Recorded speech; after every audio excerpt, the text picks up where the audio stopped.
1981 সালের 8ই অগাস্ট তৎকালীন ময়ূরেশ্বর থানার কোটগ্রামে 9 যুবককে খুনের ঘটনায় দোষী সাব্যস্ত 13 জনকে যাবজ্জীবন কারাদণ্ডের সাজা দিল অতিরিক্ত জেলা দায়রা আদালত। প্রত্যেককেই 5,000 টাকা করে জরিমানাও করা হয়। অনাদায়ে অতিরিক্ত 1 মাস জেল হেফাজতের নির্দেশ দেন বিচারক। পাশাপাশি বাড়িতে আগুন লাগানোর ঘটনায় প্রত্যেককে 7 বছরের কারাদণ্ড, 5,000 টাকা জরিমানা করা হয়েছে এবং অনাদায়ে 7 বছরের কারাদণ্ড, 5,000 টাকা জরিমানা। এই সাজার বিরুদ্ধে চাইলে উচ্চ আদালতে আবেদন করা যাবে।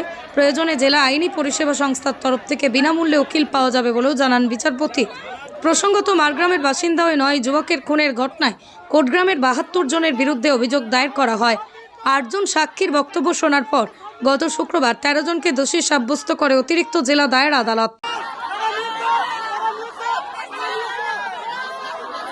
পুরনো মামলার ময়ূরেশ্বর থানার কোটগ্রামে ঘটনাকে নিয়ে দীর্ঘদিন ধরে মামলা চলছিল। তাতে বহু আসামি ছিল, তার মধ্যে অনেক আসামি ইতিমধ্যে মারা গেছেন, যার ফলে মামলাটা দীর্ঘায়িত হয়েছে। হাইকোর্টে অনেক দিন পড়েছিল, যার ফলে দীর্ঘায়িত হয়েছে।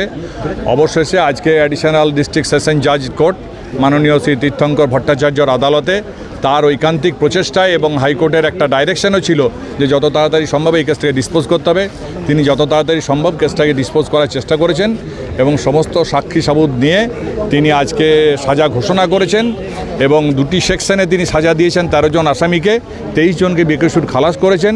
13 জনকে তিনি 436 আগুন লাগানোর জন্যে 7 বছরের সশ্রম কারাদণ্ড অনাদায়ে এবং তার সঙ্গে 5,000 টাকা জরিমানা, অনাদায়ে আরও 1 মাস জেল এবং 302-এ তাদের হত্যার অপরাধে তাদেরকে দোষী সাব্যস্ত করেছেন।